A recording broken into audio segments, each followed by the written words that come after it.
আজকের এই ভিডিওর মাধ্যমে এমন এক দেশের নির্দয় সরকার সম্বন্ধে জানতে চলেছেন যার ব্যাপারে জানা মাত্রই আপনাদের আত্মা পর্যন্ত কেঁপে উঠবে। কারণ এখানকার সাধারণ মানুষ পশুর মতো জীবনযাপন করে, তারা ঠিকমতো খেতে পায় না পারে তারা নিজেদের মতো বাঁচতে।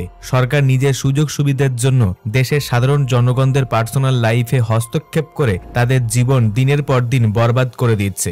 এমনকি তারা সেই দেশ থেকে পালানোর চেষ্টা করলেও যেতে পারে না, আর যারা পেরেছে তারা খুবই ভাগ্যবান হিসেবে নিজেকে মনে করে। এই সমগ্র বিশ্বের মধ্যে সেই দেশ সম্পর্কে প্রত্যেকটি মানুষই ইতিমধ্যে জেনে ফেলেছে। সেই দেশ হচ্ছে নর্থ কোরিয়া, উত্তর কোরিয়া। আর এই দেশের সরকার হচ্ছে কিম জং উন, যাকে এই উত্তর কোরিয়ার বাদশা বলা হয়ে থাকে। আজকে এই দেশের সরকার এবং দেশের সম্পর্কে এমন আসল সত্য ঘটনা শুনতে চলেছেন যা হয়তো এর আগে কখনো আপনি শোনেননি। এই ঘটনা সম্পর্কে শুনে এই দেশের জনগণের মতো আপনাদেরও মনে হবে যে এর থেকে মরে যাওয়াটাই বোধহয় ভালো। তো চলুন বেশি দেরি না করে শুরু করা যাক। 1981 সালে নর্থ কোরিয়ার প্রিজন ক্যাম্প নাম্বার 14-তে একজন প্রেগনেন্ট মহিলাকে বন্দী করা হয় এবং সেই মহিলা সেই জেলের মধ্যেই একটি বাচ্চার জন্ম দেয়। সেই বাচ্চার নাম রাখে সিন ডং হুইক।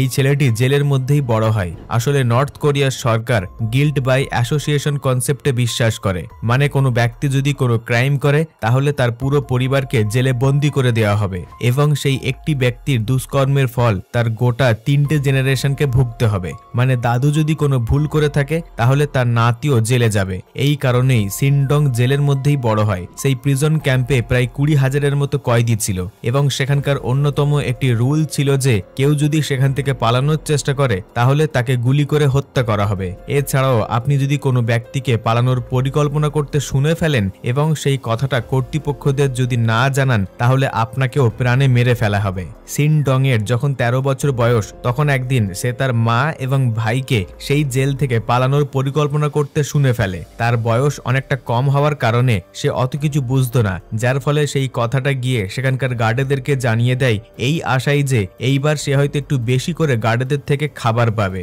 এর ঠিক 7 মাস পরে সমস্ত কয়েদিদের একটা মাঠে জড়ো করা হয় এবং সিন ডংকে সবার সামনে রাখা হয়। তারপর তারই চোখের সামনে তার মাকে ফাঁসির দড়িতে ঝুলিয়ে দেওয়া হয় এবং তার দাদাকে গুলি করে মেরে ফেলা হয়। 2005 সালে 23 বছর বয়সে সিন ডং নিজে সেই জেল থেকে পালানোর চেষ্টা করে এবং আশ্চর্যের ব্যাপার যে সেই কাজে সে সফল হয়ে যায় এবং গার্ডেদের নজর এড়িয়ে শেষে জেল থেকে বেরিয়ে চায়না হয়ে সোজা সাউথ কোরিয়াতে পৌঁছায়। আর এই কারণেই তার এই জীবনের লড়াই গোটা দুনিয়া জানতে পারে। পরে গিয়ে সিন ডং একজন হিউম্যান রাইট অ্যাডভোকেট হয় এবং তার আওয়াজ ইউনাইটেড নেশনের কানে পৌঁছায় এবং পরবর্তীতে তার উপরে একটা বইও লেখা হয়, স্কেপ ফ্রম দ্য ক্যাম্প 14 নামে। নর্থ কোরিয়ার পপুলেশন প্রায় 2.5 কোটি। ম্যাপের দিকে যদি নজর দেন তাহলে দেখতে পাবেন যে এটি সাউথ কোরিয়ার একদম উপরেই অবস্থিত এবং এর বাম পাশে আছে চায়না। কিন্তু এই ম্যাপ যদি আপনি রাতের বেলা স্যাটেলাইট ইমেজের থ্রু দেখেন তাহলে কিন্তু আপনি খুবই অবাক করার একটা জিনিস দেখতে পাবেন। কেননা সেই ফটোতে আপনি দেখতে পাবেন চায়না আর সাউথ কোরিয়ায় আলো ঝলমল করছে, কিন্তু মাঝখানে নর্থ কোরিয়াতে এক বিন্দু আলোর ছিটে ফোটা নেই। এটাই হলো Democratic People's Republic of Korea. হ্যাঁ, এটাই নর্থ কোরিয়ার অফিসিয়াল নাম। নর্থ কোরিয়ার লোকজন রাত্রিবেলা টিভি দেখতে পারে না, বই পড়তে পারে না। তারা সন্ধ্যা 7টার মধ্যেই প্রায় সবাই শুয়ে পড়ে। আপনাদের শুনতে অবাক লাগলেও তাদের কাছে এটাই একদম সাধারণ জীবনযাপনের মতো। প্রায় প্রত্যেক দিনই বহু মানুষ এখানে খাদ্যের অভাবে মারা যায়। তাছাড়া এখানকার অর্থনৈতিক অবস্থা তেমন সুগঠিত নয়। কিন্তু আগে নর্থ কোরিয়ার অবস্থা এতটাও খারাপ ছিল না। একটা সময় ছিল যখন নর্থ কোরিয়া সাউথ কোরিয়ার থেকেও ভালো অবস্থায় ছিল। 1980 সালের আগে পার ক্যাপিটাল জিডিপির ব্যাপারে নর্থ কোরিয়া ভারত এবং চায়নার থেকেও উপরে ছিল। তখনকার সময় সাধারণ নাগরিকদের ফ্রি হেলথ কেয়ার, এডুকেশন, ট্রান্সপোর্টের মতো সুযোগ সুবিধা প্রদান করা হতো। কিন্তু আসল সমস্যা দেখা দেয় 90-এর দশকে যখন সোভিয়েত ইউনিয়ন পুরোপুরিভাবে ভেঙে পড়ে। কেননা সোভিয়েত ইউনিয়ন নর্থ কোরিয়াকে সস্তায় তেল এবং খাবার প্রদান করত। তাই এই ঘটনার পর নর্থ কোরিয়ার অর্থনৈতিক ব্যবস্থাতেও বিশাল ভাঙন আসে।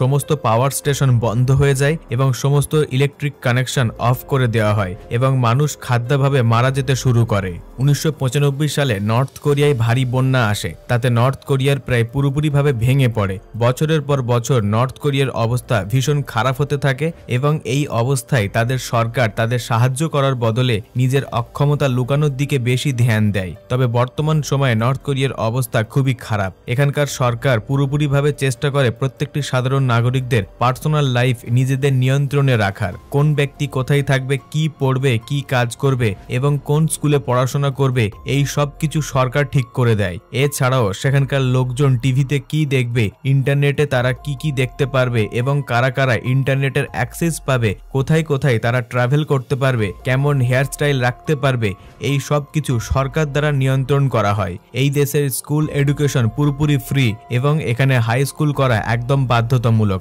যে স্কুলে যায় না তাকে শাস্তি দেওয়া হয়। এবার হয়তো আপনারা মনে মনে ভাববেন যে এটা তো খুবই ভালো ব্যাপার, কিন্তু আসলে প্রবলেমটা অন্য জায়গায়। সেখানকার স্কুলে কোনো শিক্ষার্থীর প্রতি শিক্ষকরা ততক্ষণ পর্যন্ত নজর দেয় না যতক্ষণ না তারা ঘুষ খাচ্ছে।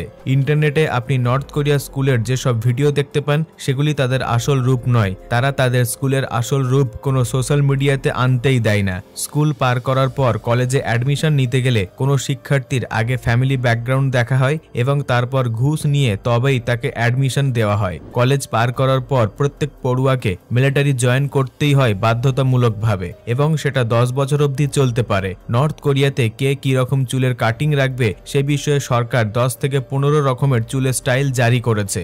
এই আর্টিকেলে বেরোনো এই 15টা হেয়ার স্টাইল দেখুন। তো আপনি যদি নর্থ কোরিয়াতে চুল কাটাতে চান তাহলে আপনাকে এই 15টি হেয়ার স্টাইলের মধ্যে যে কোনো একটি হেয়ার স্টাইলে চুল কাটতে হবে। কিন্তু একটু খেয়াল করে দেখবেন যে এখানকার ডাইরেক্টর অর্থাৎ বাদশাহ কিম জং উনের চুল যে স্টাইলে করা আছে কিন্তু সেই স্টাইল এই লিস্টের মধ্যে নেই, কেননা ওই রকম হেয়ার স্টাইল আর কেউ রাখতে পারবে না, এটা সম্পূর্ণ নিষিদ্ধ করা আছে। কিম জং উন যেরকম চশমা ব্যবহার করে সেই রকম হুবহু চশমা নর্থ কোরিয়ার অন্য কোনো ব্যক্তি ব্যবহার করতে পারবে না। এখানে লোক নিজের চুলের রঙও করাতে পারবে না, কারণ সেটার উপরেও ব্যান লাগানো আছে। এমনকি মহিলাদের ক্ষেত্রে স্কিনি জিন্সের উপরেও নিষেধাজ্ঞা জারি আছে। এছাড়াও সেখানকার নাগরিকদের জামা কাপড় কোনো রকম ভাবেই যেন ওয়েস্টার্ন কালচারকে রিপ্রেজেন্ট না করে এবং এই কারণেই তারা ব্র্যান্ডেড জামা কাপড়ও পরতে দেয় না। মহিলারা লাল লিপস্টিক ব্যবহার করতে পারবে না, এমনকি মেকআপকেও সেখানে ওয়েস্টার্ন কালচার হিসেবে ধরা হয়। সেই কারণে সেখানে খুবই স্বল্প পরিমাণে মেকআপ অ্যালাউ করা আছে। তো এতগুলি রুলস শুনে আপনার হয়তো মনে হচ্ছে যে এগুলি হয়তো ঠিকমতো ভাবে সেখানকার নাগরিকরা ফলো করে না, কিন্তু এগুলি পালন করানোর জন্য এখানে একটি সম্প্রদায় গঠন করা হয়েছে যার নাম হলো ফ্যাশন পুলিশ। কোনো ব্যক্তি যদি এই সমস্ত রুলের মধ্যে যে কোনো একটি রুল উল্লঙ্ঘন করে তাহলে তাকে ফ্যাশন পুলিশের মুখোমুখি হতে হবে। এরা সাধারণ নাগরিকদের সাথে মিশে সমস্ত জায়গায় ছড়িয়ে ছিটিয়ে থাকে। তবে যদি এমন কাউকে দেখা হয় যে যারা রুলসের বিপক্ষে গিয়ে কোনো ওয়েস্টার্ন জামা কাপড় পরেছে কিংবা কোনো এক্সেসরিজ ব্যবহার করছে তাহলে তাদের জামা কাপড় কেড়ে নেওয়া হয় এবং সেই সমস্ত জিনিসগুলিকে ছিঁড়ে ফেলা হয় বা পুড়িয়ে দেওয়া হয়। এখন হয়তো আপনারা ভাবছেন যে সাধারণ নাগরিকদের ড্রেসিং স্টাইল নিয়ে সরকার কেন এত মাথা ঘামাচ্ছে।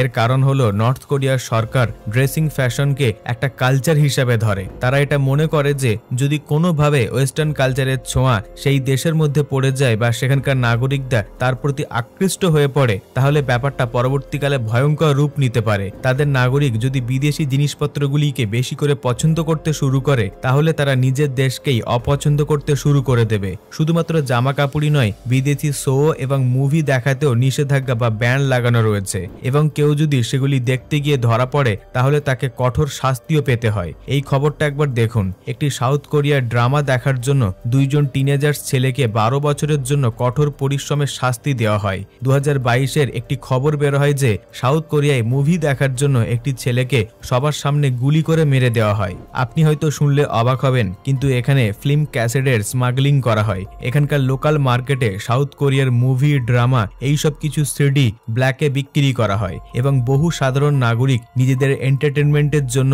এই সমস্ত সিডি বেশি দাম দিয়ে কিনে নিজেদের ঘরে ডিভিডি প্লেয়ারে চালাতে নিয়ে যায়। তবে যাদের কাছে পয়সা আছে শুধুমাত্র তারাই কিনতে পারে, কারণ সেখানকার বেশিরভাগ মানুষই তো গরিব। কিন্তু এই ঘটনা যখন সরকারের কানে পৌঁছায় তখন সরকার তাদেরকে ধরার জন্য তারা ইলেকট্রিসিটি বন্ধ করে দিত। এবার হুট করে মুভি দেখার সময় মাঝখানে কারেন্ট চলে যাওয়ার মানে হলো ক্যাসেটটি সেই ডিভিডি প্লেয়ারের মধ্যেই আটকে থাকবে এবং সেটাকে কোনো রকম ভাবে বের করা যাবে না। এই ঘটনার সুযোগ নিয়ে সরকার তাদের অফিসারদের লোকেদের ঘরে সার্চ করতে পাঠাতো এবং তারা ডিভিডি প্লেয়ারগুলিকে ভেঙে তার মধ্য থেকে সিডি বার করে দেখতো যে সেটা কিসের সিডি এবং ধরা পড়ে যাওয়ায় কঠোর শাস্তিও দেওয়া হতো। কিন্তু সময়ের সাথে সাথে সিডির পরিবর্তে সেখানকার মানুষজন ইউএসবি ব্যবহার করা শুরু করে দেয়, যেগুলিকে সঙ্গে সঙ্গে লুকিয়ে ফেলা সিডি প্লেয়ারের তুলনায় খুবই সহজ।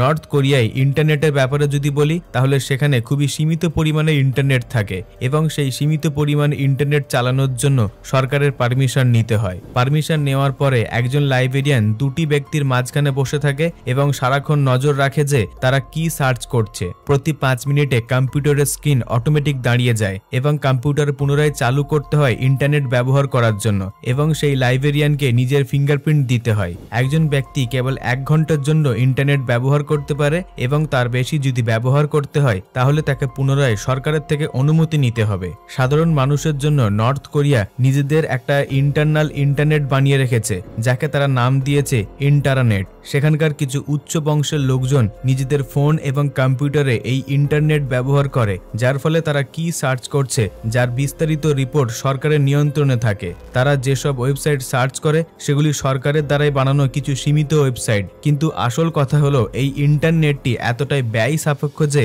বেশিরভাগ মানুষ সেটা ব্যবহার করতেই পারে না। নর্থ কোরিয়াতে যেসব স্মার্টফোন বানানো হয় সেগুলি কনকর্ড করা থাকে। এই সমস্ত মোবাইল দিয়ে আপনি কোনো ইন্টারন্যাশনাল কল করতে পারবেন না। একটি নির্দিষ্ট সময় পর পর ফোনের অপারেটিং সিস্টেম নিজে থেকেই ফোনের স্ক্রিনশট নেবে এবং সেটা সরকারের কাছে পাঠাতে থাকবে। এমনকি এই সমস্ত ফোনে কোনো অ্যাপ ব্যবহার করতে হলে তা সরকারের থেকে পারমিশন নিয়ে ফিজিক্যাল স্টোরে গিয়ে ইনস্টল করতে হয়। নর্থ কোরিয়াতে সাধারণ মানুষের আর্থিক অবস্থা খুবই খারাপ। দেশের প্রায় 70% নাগরিক গরিব রেখার মধ্যে জীবনযাপন করছে। তাদের কাছে দুবেলা ঠিকমতো খাবার পর্যন্ত জোটে না। এমনকি চিকিৎসা, শিক্ষা এই সমস্ত কিছুর জন্য ন্যূনতম অর্থটুকু নেই। আর একটা সব থেকে বড় কারণ হলো সেখানকার প্রায় সমস্ত পুরুষ সরকার দ্বারা প্রাপ্য চাকরি করে থাকে এবং এখনো তাদেরকে 1990 সালের আগের রেট হিসেবে মাইনে দেওয়া হয়, যা প্রতি মাসে 7 থেকে 8 কেজি ভুট্টার দামের সমান। নর্থ কোরিয়া থেকে বাইরে আসা একজন ডক্টর একটি আর্টিকেলে লিখেছিলেন যে নর্থ কোরিয়াতে ডক্টরদের স্যালারি ছিল প্রতি মাসে 3500 ওন। আপনাদের সাধারণ জ্ঞানের জন্য জানিয়ে রাখি যে এই টাকা দিয়ে বর্তমান বাজারে আমার আপনার দেশে 1 কিলো ভালো চালও হবে না। নর্থ কোরিয়ার লোকেদের আরো একটি বড় সমস্যা হলো ফোর্স লেবার। কনস্ট্রাকশন সাইট থেকে শুরু করে চাষের ক্ষেত্রে, বাড়িঘর তৈরির কাজে এবং অন্যান্য কাজে সেখানকার লোকজনদেরকে জোর করে 17 থেকে 18 ঘন্টা পর্যন্ত কাজ করানো হয়। দেশের অবস্থা এতটাই খারাপ যে দেশের বেশিরভাগ ইকোনমি এই ফোর্স লেবারদের জন্যই চলছে, কেননা যতটুকু পয়সা সরকারের কাছে থাকে তার বেশিরভাগটাই অস্ত্রশস্ত্রের পিছনে খরচ করে দেওয়া হয়। আর এই সমস্ত লেবারের মধ্যে বেশিরভাগই থাকে জেলের কয়েদি। এমনকি এখানে অভিযুক্তদের যাবজ্জীবন মৃত্যুদণ্ডের মতো ফোর্স লেবারের সাজা শোনানো হয়। এখানকার কয়েদিরা জীবিত অবস্থাতেই নরকের মধ্যে বসবাস করে। সারাদিন 17 থেকে 18 ঘন্টা টানা কাজ করানোর পরেও তাদেরকে পেট ভরে খেতে দেওয়া হয় না। প্রায় 80% কয়েদি অনাহারে মারা যায়। আবার কিছু সময় খাদ্যের অভাবে মরার হাত থেকে বাঁচার জন্য কয়েদিরা মূলত ঘাস, ইঁদুর, সাপ এই সমস্ত কিছু খেয়ে থাকে। এমনকি নর্থ কোরিয়ার সরকার সেখানকার লোকজনদের ফোর্স লেবার হিসেবে বিদেশেও চালান করে থাকে। এখানকার সরকার সমস্ত স্কুলগুলিতে নিজেদের গুণগান, মিথ্যা খবর পড়ুয়াদেরকে পড়িয়ে থাকে। সেখানকার স্কুলের ছাত্রছাত্রীদের মিথ্যে গল্প শুনিয়ে তাদের ডিক্টেটরকে ভগবান তুল্য দেখানো হয়। এমনকি সমস্ত নিউজ চ্যানেলগুলিতেও শুধুমাত্র তাদেরই গুণগান খবর সারাদিন চলতে থাকে। নর্থ কোরিয়ায় অন্যান্য দেশের ব্যাপারে এই সমস্ত গুজব ছড়ায় যে অন্যান্য দেশের পরিস্থিতি খুবই খারাপ, সেখানকার মানুষ শান্তিতে বাঁচতে পারে না, সেখানে কারাপশন, মহামারী ইত্যাদি ছড়িয়ে রয়েছে। কেবলমাত্র নর্থ কোরিয়ার মানুষজনই সব থেকে ভাগ্যবান এবং ভালোভাবে জীবনযাপন করছে, কেননা তাদের কাছে তাদের দেশের বাদশা কিম জং উনের মতো একজন মহান নেতা রয়েছে।